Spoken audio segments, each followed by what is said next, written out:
Well, lots in the news to talk about this week. Joe Rogan didn't get deplatformed from Spotify. We're going to chat about the rights of a Christian college in Queensland to define sexual ethics for their whole community.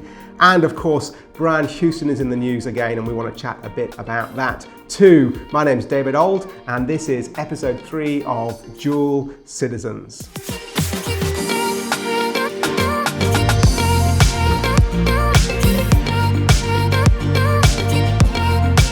So in current news this week, musician and old rocker, it says here, Neil Young has sparked a boycott against comedian Joe Rogan for controversial comments made on his podcast, The Joe Rogan Experience, which is currently exclusive to Spotify. Now, on the 24th of January this year, Young wrote an open letter via Rolling Stone magazine explaining his determination to not share a platform with Rogan, as he believes Spotify, by having Rogan on their platform, is spreading misinformation about vaccines and that they are, quote, potentially causing death to those who believe the disinformation being spread. Well, what was it about Rogan that Neil Young was so upset about? Let's remind ourselves about this guy. In December 2009, Joe Rogan, a very clear conservative in America's very polarized political landscape, started a podcast with his friend Brian Redburn. The podcast was rapidly named The Joe Rogan Experience. And in May 19th, 2020, Rogan announced he had signed a multi-year licensing deal with Spotify worth an estimated, catch this, $100 million US.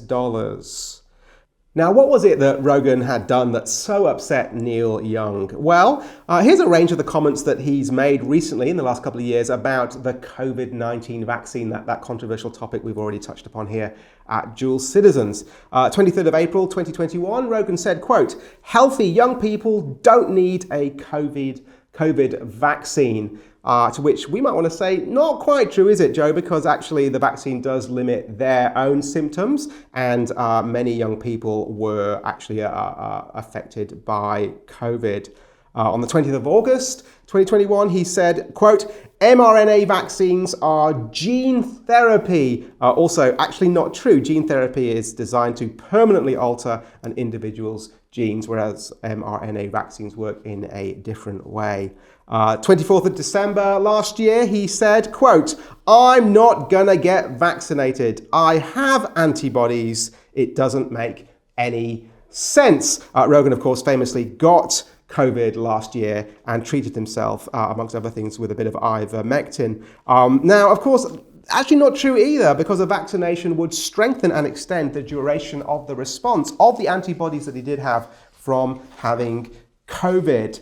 He also claimed even this year, on the 12th of January, the myocarditis, that is the heart muscle inflammation risk of vaccines, is higher than from COVID. And his guest, which was then Australian broadcaster Josh Zepps, did correct him there, as he was right to do so, and he stated that young males who got infected were 6 times more likely to develop myocarditis from COVID than from the vaccine itself. Now, Rogan is pretty notorious for this kind of stuff, and there's no doubt he has made him a name for himself on the COVID issue. His podcast has had interviews with controversial figures in the COVID debate, such as Dr. Robert Malone and others. And in the increasingly partisan landscape of American social commentary and debate, the Joe Rogan Experience podcast episodes, they average around 11 million listeners, precisely because Rogan does take particular positions. Now, Neil Young finished his Rolling Stone article by stating that Spotify can either have him or Rogan on the streaming platform. And in response, Spotify, well, what do? They looked at their $100 million contract with Rogan, and they decided to remove Young's music. We want all the world's music and audio content to be available to Spotify users, a Spotify spokesman said. With that comes great responsibility in balancing both safety for listeners and freedom for creators. We regret Neil's decision to remove his music from Spotify, but hope to welcome him back soon. What they didn't say is Rogan's business is worth much more to us than Neil Young's, but you get the sense that might have been what's going on. See, it turns out, however, that Young isn't the only one who wasn't happy. His protest was then joined by Joni Mitchell, Bruce Springsteen guitarist Niels Lofgren, and podcaster Brené Brown. Rogan himself has since addressed the controversy with an Instagram video stating, "I will do my best to try to balance out these more controversial viewpoints with other people's perspectives so we can maybe find a better point of view." He also added he didn't want to just show the contrary opinion to what the narrative is. And Spotify, of course, have also responded by adding content advisory links directed to their COVID-19 hub, and will also begin highlighting their publishing rules to creators. Okay, so why do dual citizens need to pay attention to this? It could be that we might instinctively side with those who want Rogan off the air. After all, as we've actually seen, many of the positions that he takes and opinions that he voices are demonstrably incorrect and untrue. I mean, I personally certainly disagree with his position on the COVID vaccine, but that would be too simplistic a response. We desperately need Joe Rogans because we desperately need people who are prepared to disagree. Disagreement is the lifeblood of a genuinely free society. It's by stating contrary ideas and positions that we can discover together what's right and true. And one thing Rogan is quite obviously committed to is exploring the other side of the argument, or some might say to look at life from both sides now. This has become especially important in the United States, where there is a sense by many that information is increasingly controlled and any dissenting position stamped down upon. As just one example, it's now becoming clear that in the opening months of the crisis, any suggestion that the virus might have escaped from a lab in Wuhan was systematically suppressed. Now it turns out that idea might not have been as crazy as it was first suggested. As Christians, this position of the outsider, the unbeliever, the cultural heretic, is one we've often been in.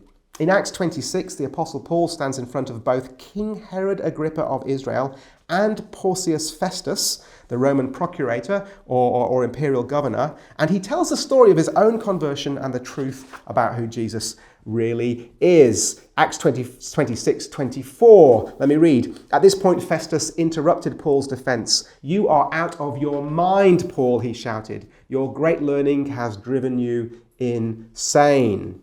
"I am not insane, my most excellent Festus," Paul replied. "What I am saying is true and reasonable. The king is familiar with these things, and I can speak freely to him. I am convinced that none of this has escaped his notice, because it was not done in a corner." Now, there's a great example of exactly what we're talking about. The authority in the land tells Paul he's wrong. More than that, he's mad. But Paul is persistent and, note carefully, points to the facts. None of this has escaped the king's notice because it was not done in a corner. See, make no mistake, if they can shut Rogan down for being wrong and dangerous, then they can shut us down for exactly the same reason. See, that's what regimes that aren't free do. They shut down dissenting voices. So Christians ought to be speaking up, especially for those who are viewed as wrong by everyone else, even if they are wrong. The right to be wrong in public is an important one. It's the right, I think someone once said, to keep on rocking in a free world. It's important for the good of our wider society, and it certainly protects our own right to keep speaking of Jesus and all that he has to say. Heaven forbid that we don't care about this. I think someone once read a protest song with the lyric, "Don't it always seem to go that you don't know what you've got till it's gone?" Well, guys, look that one up on Spotify if you don't know what I'm talking about, if it's still on there, but important things for us to think through. Okay, now, if you need some persuading that this is a very relevant issue for us in Australia, then come with me to Queensland, where a Christian school has come under fire for the content of their mandatory enrolment contract for students. Citipointe Christian College is a large independent Christian school in Brisbane's inner suburbs. The school sent families an updated enrolment contract last Friday, asking parents to sign the contract or unenroll their child from the school. Over 140,000 people so far have signed a petition calling for the school to withdraw the amended contract. That is obviously massively in excess of the alumni of the school. Now, what is it in the contract that's angered so many of these people, some of whom previously had never even heard of the place? Well, the petition takes particular aim at the following statement in the contract. Let me read it to you. We believe that any form of sexual immorality, including but not limited to adultery, fornication, homosexual acts, bisexual acts, bestiality, incest, paedophilia, and pornography, is sinful and offensive to God and is destructive to human relationships and society.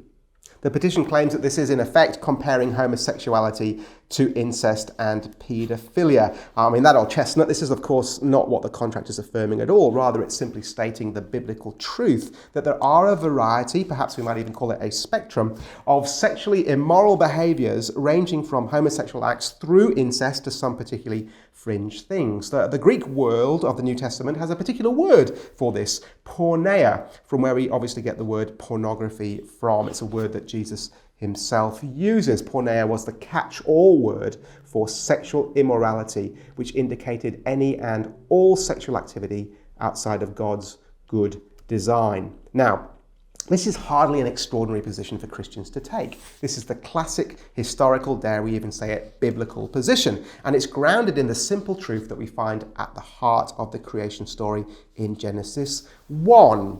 Genesis 1 verse 27, we read, "So God created mankind in his own image.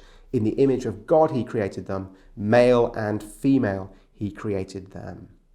That God made us male and female is not incidental to our humanity. It actually lies at the heart of it, and, note this carefully, is the first expression of what it means for us to be made in the image of God.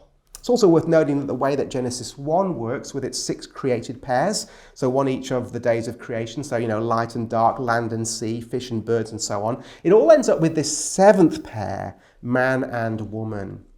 So that we have 2 sexes, 2 genders, is actually deeply embedded in the whole creation story. That is undeniable, whether you read Genesis 1 literally or not. The structure is quite clear.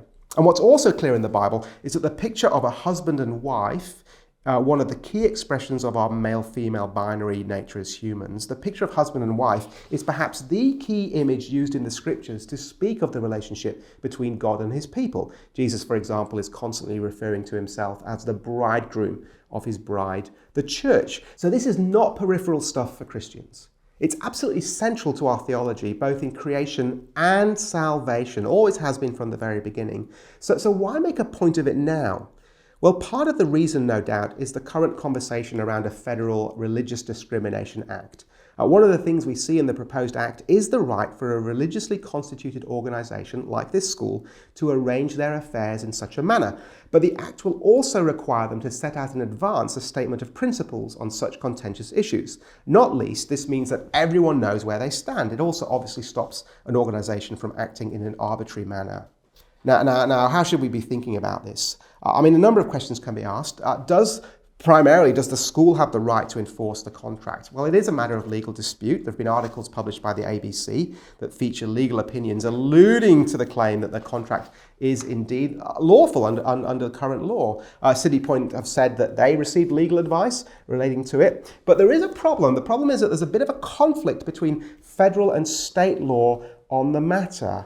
Some states have what is known as a balancing clause in their anti-discrimination legislation, juggling the competing claims of religious freedom with claims of discrimination, and Queensland doesn't have that. And particularly, and here I'm now relying on the analysis of Associate Professor in Law Neil Foster, particularly he writes, "The general provision in Queensland allowing religious bodies to make decisions in accordance with their doctrines is explicitly said not to apply in the area of education." So not so good for Citipointe, but, and here I'm reading from Foster again, and you should read his excellent blog article that we've linked in the video content. Foster writes, "There is a live question as to whether the provisions of state laws such as the Queensland Act are valid when seen next to the law of the Commonwealth." In other words, the law is not clear because of this interplay between state and federal.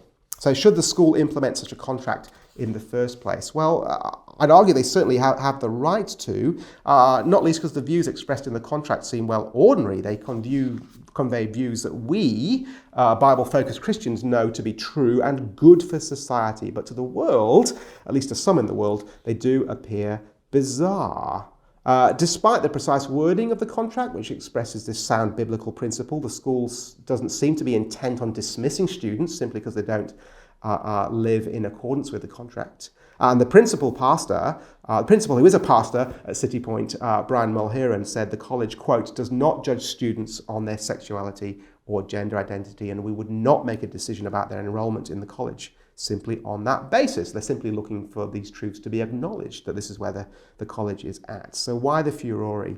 Well, is it because the public is not used to Christians expressing these deeply held beliefs in the public square? And perhaps this suggests that they're not. There could be some, of course, backlash on the religious discrimination bill. That's been currently debated in the media and will be again. We've got a group of Citipointe parents who've written an open letter to the Human Rights Commission and the broader public expressing their opposition as well. Now, behind it all lies this broader concept of freedom of association. Are groups free to associate together around a common interest and place boundaries on that grouping? So look, I've been a member of a number of football, that is soccer clubs over the years, but nobody would think it bizarre if the club told a bunch of parents who wanted to play rugby that they were free to play rugby, just do it somewhere else. Many private schools are founded on exactly this basis. There are parents with a particular philosophy of life, be it religious or something else like Montessori or Rudolf Steiner or something. They have the right to organise themselves and the education of their children in a certain way.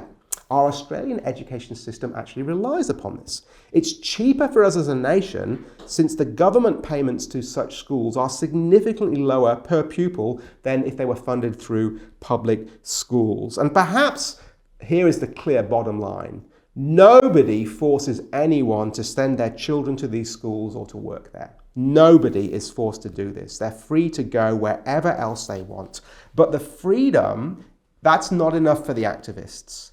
They can't tolerate a differing point of view. Zero tolerance for other ways of thinking, it seems. And that is an awful way to run a society, where we're not prepared to allow a breadth of opinion, where we're so quick to stamp down hard on positions that only a generation or two ago were mainstream because they'd been held to for millennia.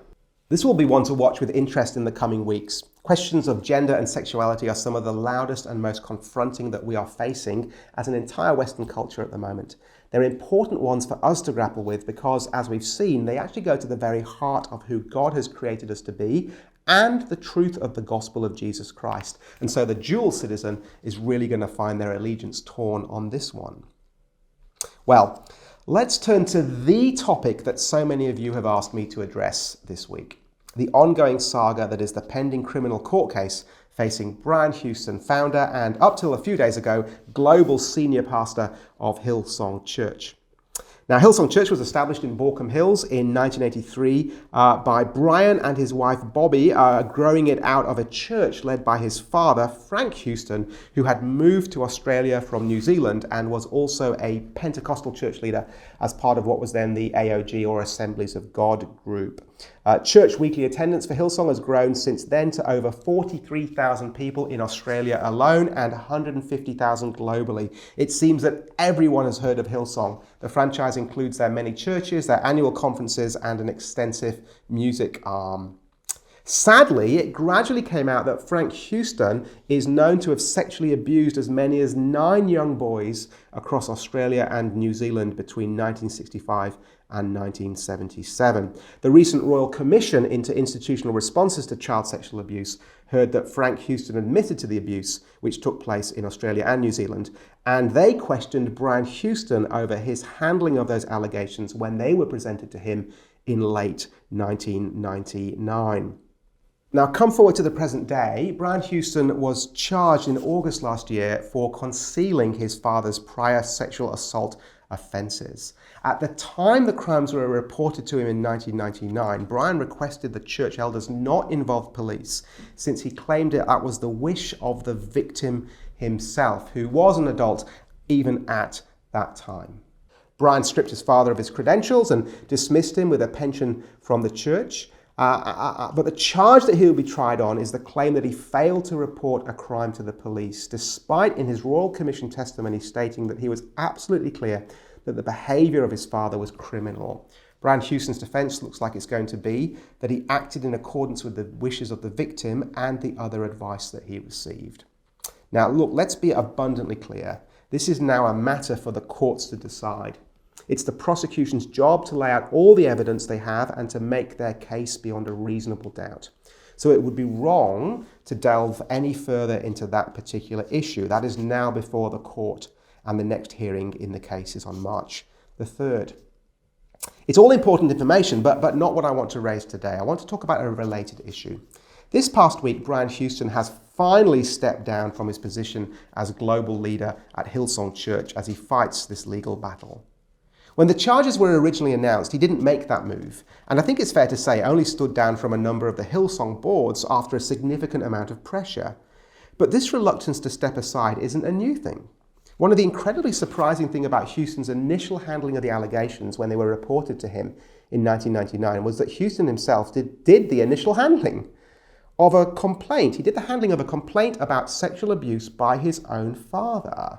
If you watch the video of his Royal Commission testimony, you see this is a repeated issue that comes up. Why, for a period of several months, does Houston take charge of the investigation and then, after it's been taken to the National Board of the Assemblies of God, of which he was the president, does he continue to be a liaison with his father and others? His own father.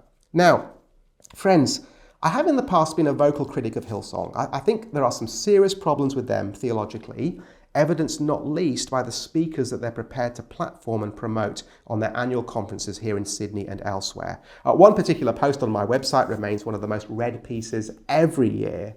I'm not the only one to raise those concerns or take an interest, and you are, of course, free to disagree with me on it, and if you want, let me know why, as many people surely do constantly.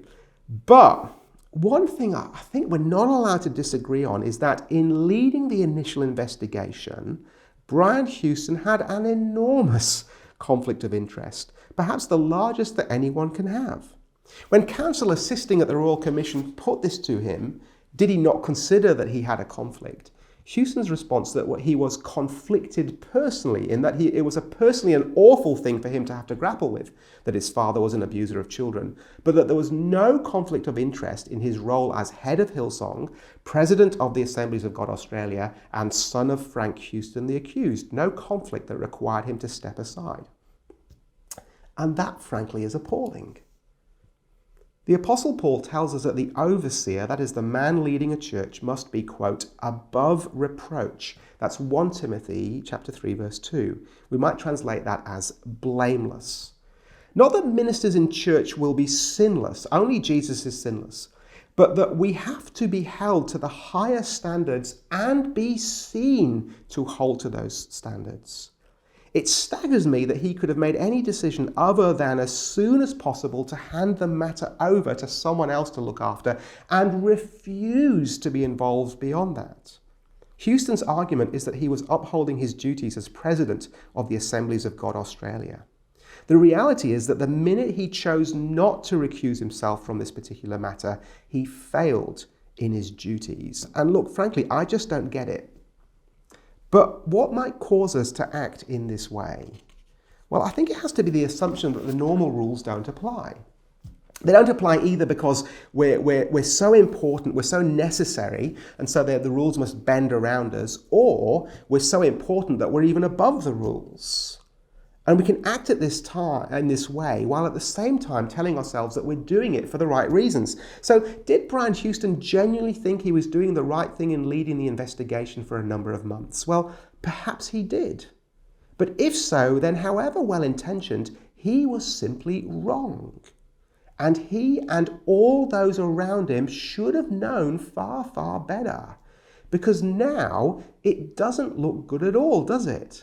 It looks like Houston thought he knew better, and that is never a good look. We need clear boundaries like this for all of us because we're all sinners. They protect us and the ministries we're involved in and the integrity of any necessary investigation into wrongdoing and ultimately the honor of Jesus amongst our fellow citizens. And it's this honor that's tarnished in all of this. Jesus, the blameless one, that we want to be constantly pointing people towards. That's why it's important for us to be seen to be as blameless as possible. So friends, do pray for Brian Houston. None of this can be easy for him. Hillsong has, of course, always been an easy target for critics, whether in the media or elsewhere. Sometimes the criticism has been entirely justified. Other times you get the sense that there are some that long for any excuse to have a go. So pray for Houston, pray for Hillsong, pray for those victims, of course, those survivors, that they get genuine justice in all of this. And pray that God will bring good out of this whole sorry mess in the way that he always does, by bringing honor to the blameless name of Jesus. Well, before we close today's episode, let's take a look at some of the other headlines we don't have time to fully delve into, but you might want to. Chinese social media is awash with fiery discussion after a video was published on Douyin, China's version of TikTok, showing a middle-aged woman dressed lightly despite freezing conditions, chained up in a doorless brick shack. The woman reportedly has a significant mental illness, although has 8 children living in a house next door. An enormous debate has been sparked up on Chinese social media, with many users pointing to the problem of bride shopping and marriages involving women who are unable to provide consent due to mental illness or disability, all because of the tremendous gender imbalance present in China since the 1 and 2 child policies only loosened last year. Also, America and Britain have this week vowed economic sanctions on Russia at a scale never seen before if Russia chooses to invade Ukraine. Joe Biden said Vladimir Putin, his Russian counterpart, has, quote, never seen sanctions like the one I promised. That is going to be a big story, I'm sure, in weeks to come.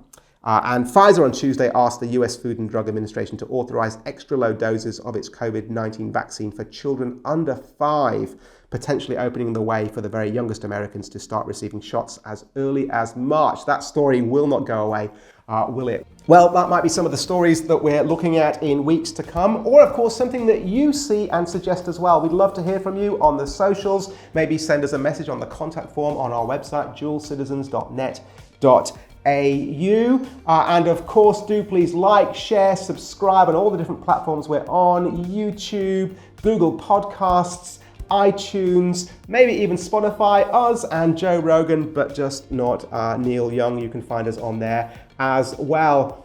Thanks for being with us. My name is David Ould, and this has been Dual Citizens.